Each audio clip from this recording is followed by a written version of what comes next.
Hello everybody and welcome to this latest video discussion as part of the RICS Tech Partner Programme. My name is Andrew Knight and I've been with RICS for nearly 12 years now. I work in the knowledge and practice area part of the organisation, and my role is to look at the effects of data and tech right across the property lifecycle, all the way through land, planning, development, construction, brokerage, valuation, building operations, and indeed across all the different asset types of land itself, residential, commercial, alternative assets and infrastructure. And with over 110,000 qualified members working worldwide, there's obviously a huge opportunity for the profession to use data and technology.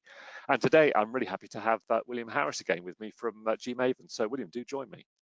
Hi Andrew, it's a pleasure to be here. Hello listeners. Hi, and pleasure to have you back again. Now, for those who didn't see our previous video, it'd be great to have a bit of a backstory about you, your background, and indeed the origin story of Gmaven. Perfect. Thank you, Andrew. So we're based in Johannesburg, but we service the world. South African tech startup. Our focus is very much on commercial real estate, so that's our niche. We service some of the largest brands in South Africa, so the likes of CBRE and JLL and Savills and Cushman's and Addison Young, all the way to smaller brokerages, and then property funds, both listed and private in this country. And I think the genesis of Gmaven is you've got these really high-skilled professionals in the commercial property industry. It's an industry that runs on data, and what's fascinating is that so much the industry is in 2023 now is happening manually, and so much of the data processing is actually happening by these skilled professionals, which has a seriously negative impact on their profitability, on their efficiency, and clients are wanting more, and the professionals themselves are wanting better ways of doing things. So that's sort of how we fit in. We assist the industry players to make more money and to provide better service and make the industry a fairer, more transparent place. Thanks, William. And I guess, you know, although this is a data and technology discussion, it isn't necessarily about the deep bits and bytes, as it were, of the technology. And I'd be really fascinated to hear your view on, you know, why is it time now for data innovation within CRE? Because obviously there's a number of woes and challenges they have. So why do you think that the time is ripe for digitization for CRE? Great. Okay. Good, Andrew. So there's a couple of pull and push factors that I'd say you're sitting in an environment where a big line item on companies' income statements is their staff. You've got increasing labor cost inflation in the UK, and unfortunately that has an impact on the bottom line. So people are looking at ways of reducing costs. Sadly, in parallel with that, you've got data processing and data needs in this industry, as I said, which runs on data. There's just more of it, and so you need more humans doing more things. And then there's a war for talent going on at the moment, and so you've kind of got in industries outside of commercial property, you've got customers who are using data and are working with service providers using data, who are providing an increasingly improved level of service, and they're expecting that of the commercial property industry, and on that basis, really it feels like data is almost this new battleground that things are happening on. One of the point too, which is quite interesting, is this whole concept of remote work, and the fact that there's been a paradigm shift around staff and personnel and processes that no longer need to happen on site, and that's quite cool that you've got these increasingly savvy businesses who are looking to offshore non-core or repetitive parts of the business to lower that. So it strikes me that overall, people can get, you know, excited by lots of, you know, very, very leading edge innovation, but in many respects, the opportunity for CRE is around basic automation of business processes, where, you know, there's data, there's a lot of manual tasks, and actually it's about really going back to, I think, as we discussed in our first video discussion, that kind of brilliant basics. Let's just automate processes and look at the productivity gains from that. So what's your thought about how that kind of business automation, process automation can help commercial real estate? Okay, love that question, love that perspective. because I'm sure that, like everybody in property at the moment, you've subjected to the buzzwords of AI and ML and IoT and God, heaven forbid Web 3.0. These things go on and on. But it's kind of like a cathedral, and all that sort of shiny, those baubles that people talk about, are the roof and the wonderful the steeple and all the beautiful windows. But unless you've got your foundations right, unless you've got the cornerstones stable and solid, it's all a bit premature to be focusing on the shiny stuff up at the top. And admittedly, obviously, that's the impressive stuff, but you've just got to be quite disciplined, I think, in your approach to accessing the shiny stuff. And so to use that phrase, brilliant basics, which is great. The cornerstones of an industry like commercial property, which runs on data, is high quality information that you can rely on, that you can trust, and also just basic practices like centralizing your data into one environment, like having one version of data truth, like mastering your information, like just managing data coming into your ecosystem at point of capture, standardized and so that it's accurate. And yes, it's unglamorous, but what it does is if you get those basics right, then you can do all the fancy stuff later on. Whereas if you don't get your basics right, there's just your AI, your ML, your data analytics. That's got nothing to sit on. Yeah, no, I think that's a good point, isn't it? That if you start off, I mean, it's the very famous phrase, isn't it? Garbage in, garbage out. If you don't start off with good, well curated data, you can have the cleverest machine learning in the world, and you won't really get great output. I guess is it right to kind of think about automation within commercial real estate as almost being a mix of automation you might do in-house, but also things that you might actually outsource? How do you see that balance between automating process internally and also using external resource as well? Sure. I think what's really important, especially for somebody who's just listening to this, is to almost take a moment and think about their day. And I'm convinced if you're a commercial property professional, if you really take a moment to think about the day and the clues of work that you find repetitive, the work that you don't like, the work that frustrates you, where there's high risk or error, those are generally little tasks that are sticking their hand up and saying, please automate me. It's fascinating as commercial property professionals. We kind of at times are like frogs being boiled to death. There's just so much inefficient, busy work going on. And it's just always been like that. And we've just got to put up with it and, suck it up and just grind through it. But really, those clues, the frustration, the inefficiency, the risk, the errors, those are prime candidates to look to automate. So we believe probably 15 to 20% of a commercial property professional's life, and that's a low number, can be automated away. And the beauty there is that freed up time, let's call it 2 hours a day, an hour and a half a day, can actually be spent on the work that they paid to do and the work that actually brings them money. And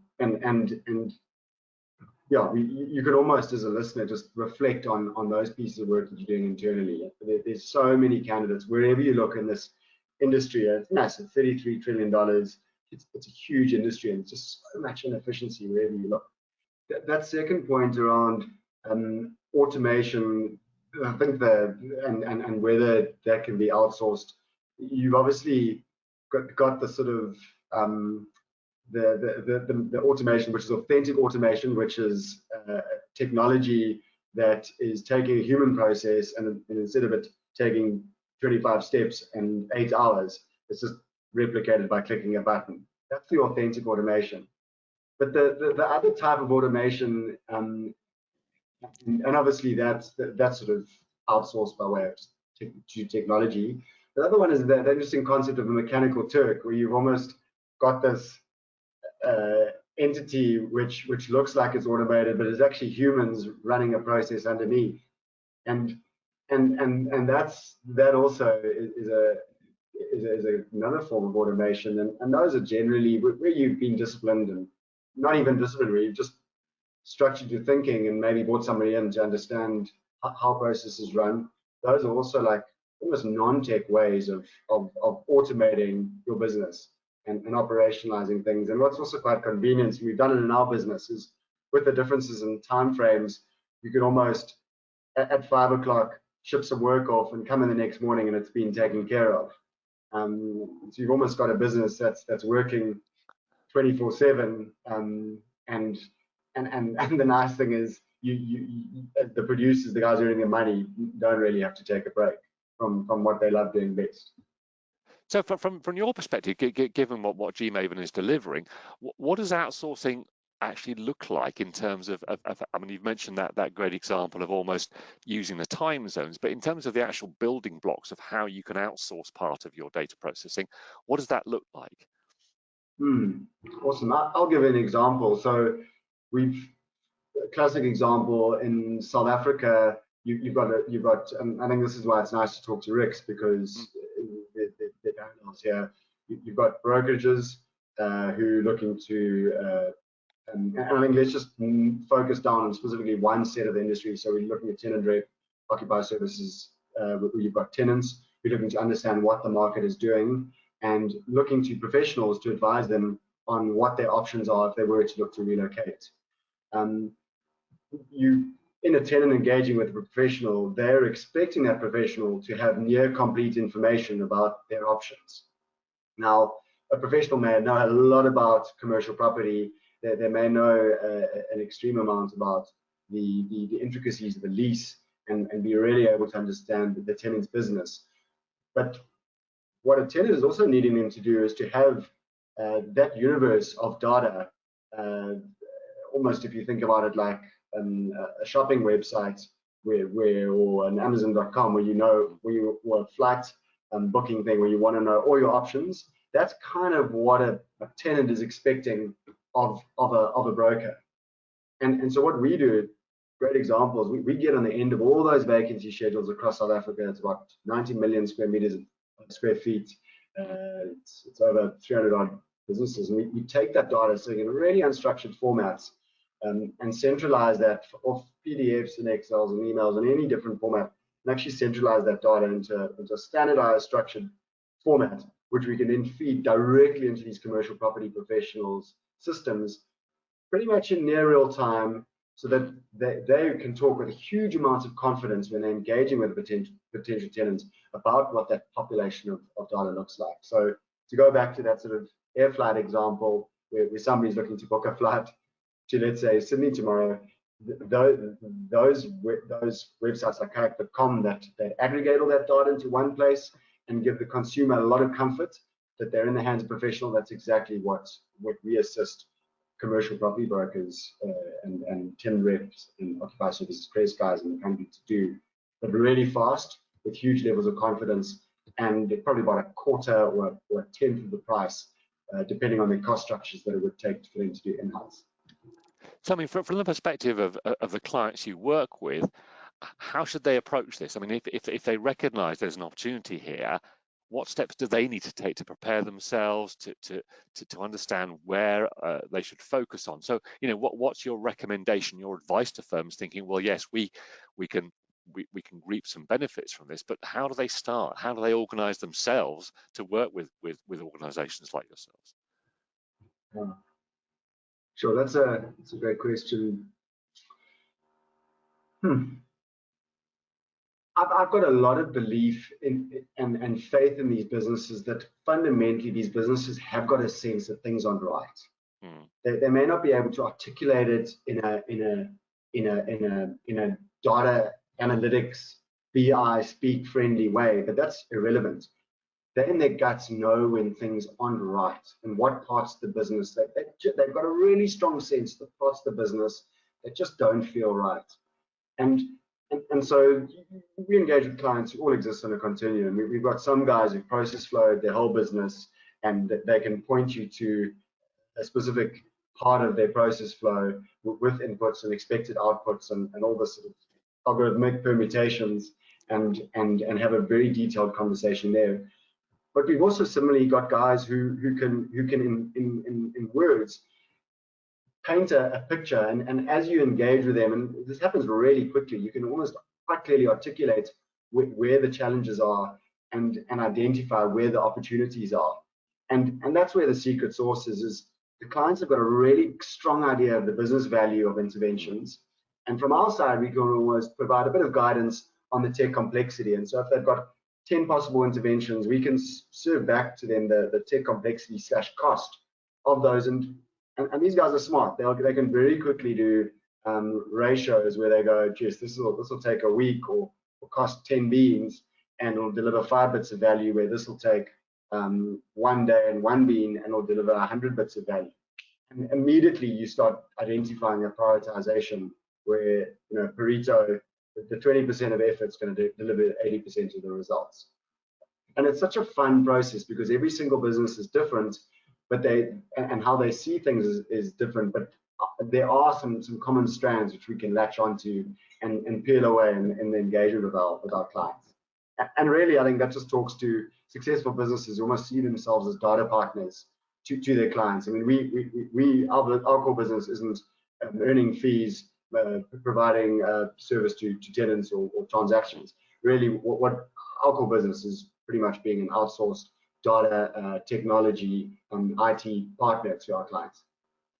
And do you see a sense of people taking the approach of, almost a step at a time, not trying some huge big bang approach, but looking at, as you say, from that Pareto point of view, saying, oh, here's some quick wins here, let's work with you, gain confidence, because there is that danger that people almost overinvest and then don't see the return because it takes forever and they don't see any quick wins. Do you see that with examples of people you've worked with? Yes, definitely.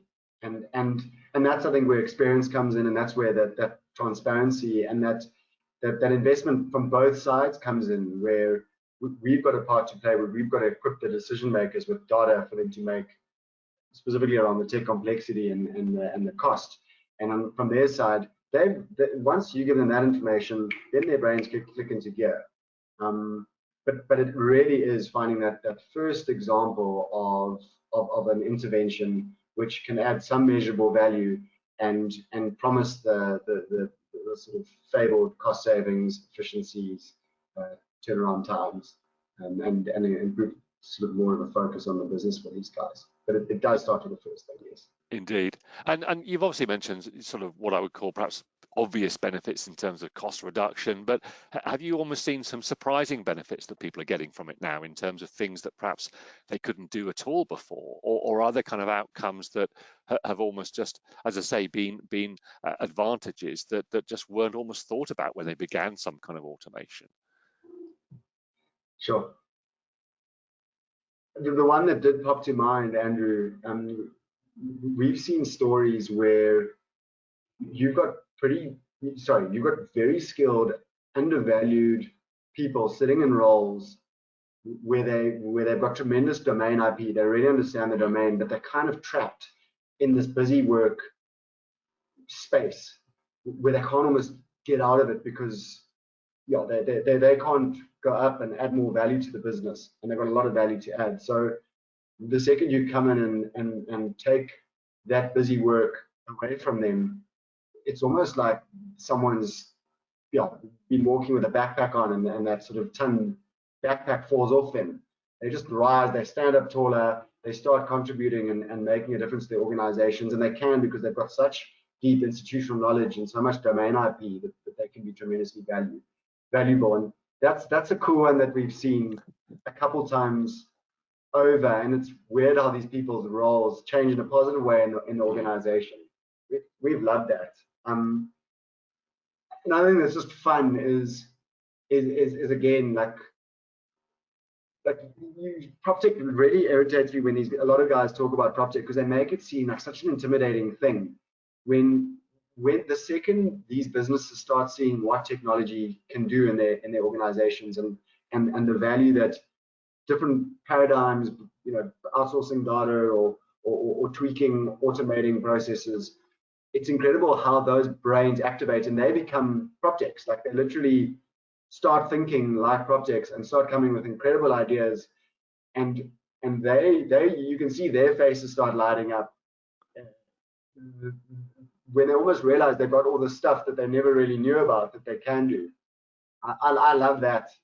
I love that process too, where you just also see like these new lenses coming on, and businesses now like extrapolating that innovation forward. That's very cool.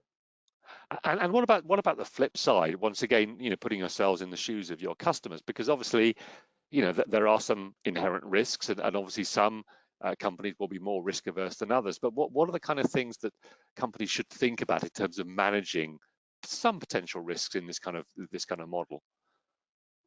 Yeah, I'll stick up my hand. We've been guilty of this. It's a function of naivety more than malice, but because commercial property is so complex, you will underestimate complexity. And we did this a lot when we were younger, and we failed to do on our side the deep business analysis that was required. And so you'd end up with you'd end up where, and I'm going to be very blunt here, where almost a client is worse off using your services than not using them at all, because you were injecting process and complexity into their business where they'd solved for it in a very manual way, but it was more efficient than the tech automated silver bullet that we were promising them.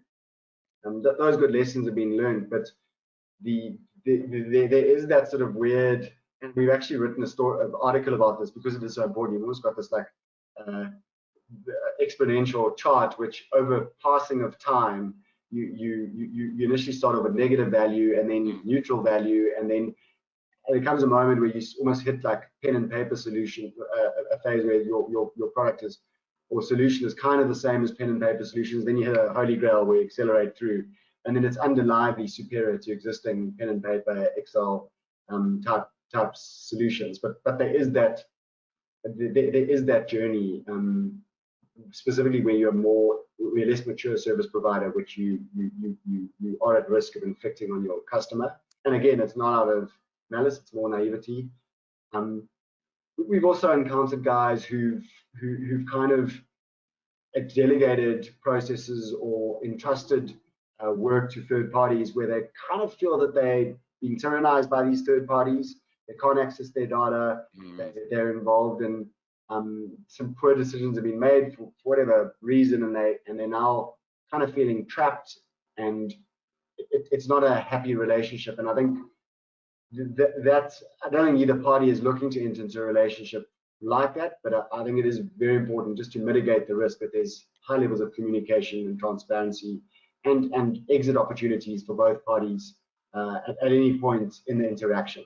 You would rather phase a project into parts where people will pay money, they'll get value, and they can then, if they don't see value from you, they can disconnect you and put somebody in to the next step in the journey. Exactly. It's incumbent on the service provider to architect the solution like that. So yeah, things are kept fair. Yeah, I suppose a natural follow-on question from that, William, is really once again forcing you back into the shoes of your customers.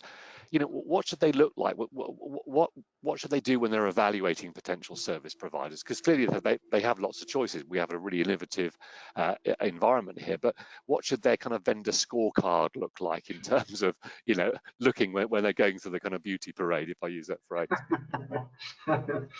So I think probably like soft and hard. So the softer attributes would be things like culture. It'll be things that commercial property guys can evaluate for really efficiently, being domain knowledge. It is a bit unfair. You've got this egg and chicken scenario, but another approach is just understanding the track record and talking to some reference customers. That's really important. And then I think just cost efficiencies, you kind of want to just get a sense of whether this makes sense financially for you as a business. the more technical stuff is that's interesting. And that sort of lives around, do people think about, does your client talk about solving problems in an algorithmic way?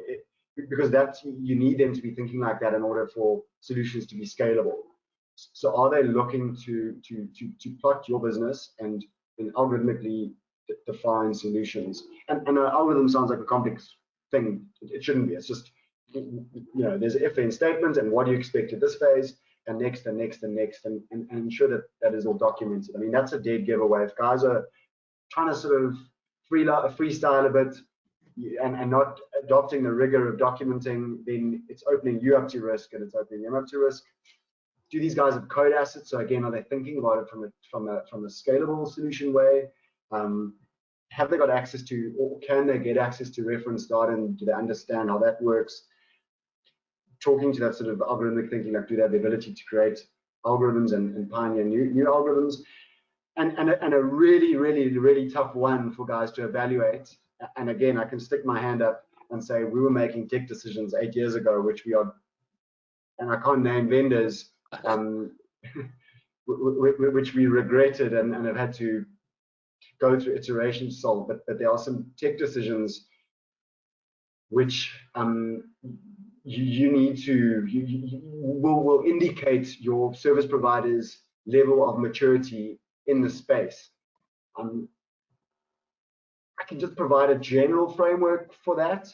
Who are the businesses who are most trustworthy and reliable and can give high proof of good tech decisions? It's generally the tech startups, because they're looking for the most scalable, cost-efficient way of running data or software solutions, and they know enough about technology and generally come from a background where they've worked in large corporates where they've seen the dark side of technology lock-in. So have a look at those guys as a lead to see what the sort of right technical decisions you should be making. And I can't say more than that, because it's very tempting to name and shame. No, which is not our agenda. And I suppose leading on from that question, and I guess other sectors have addressed this over the years and the decades, is that decision about what do you automate in-house and what do you outsource? Because obviously that's a big decision to make around a lot of issues, around what do you keep and what do you then farm out, to use that expression. What's your experience been around what that decision process should look like? And I guess it's different for different clients to some extent. Yeah, it's sure. Look, the conversation that's going to come up is secret sauce. That's a phrase that's going to come up. So let's deal with that elephant in the room.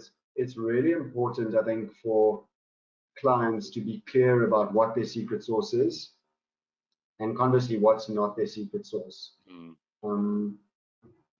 Anything that you are, which is IP, which is authentically unique to you, I would strongly recommend keeping your side of the fence and looking to engage with third parties in a way that you can integrate with their offering, but decouple it at any point. So, yeah, wearing the client hat, my view is that's a key thing to focus on. When it comes to what to automate, the temptation is everything. But there's obviously a dark side to that, which is what I spoke about earlier. I think just focus on those things where you need to be done fast, and where there's risk. Because the nice thing is, the second you inject technology into things, you can inject automated checks and validations and audits, which is a very powerful thing. Something just to be aware of those is the whole sort of total cost of ownership, where you do need to be mindful of the increasing costs of decisions that are made, maybe not specific to that vendor, but other technologies that they may need to bring in or use, which can mount.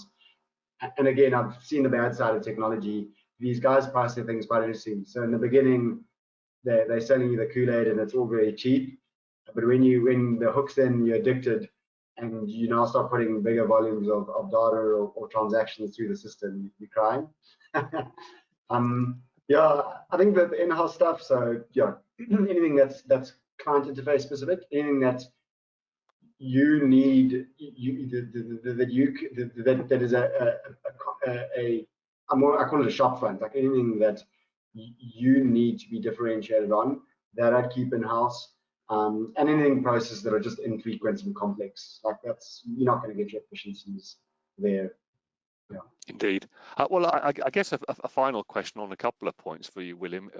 One of which is around kind of how do you actually scale? Because I suppose the great thing about starting with low-hanging fruit, obvious quick wins, is you can get some success there. But clearly, the ultimate aim here is to scale this, both in terms of the number of kind of processes you can automate, and indeed the volumes you put through there. So, what are your thoughts, your final thoughts about that issue of scaling? And you've mentioned working with partners where they have people who understand that enterprise-wide commitment and delivery of scalability, but also the fact that if you do start small, which I think is a good way to start, isn't it? Low-hanging fruit, looking at perhaps projects where they never made it, and there's some opportunities to tidy some data up, for example.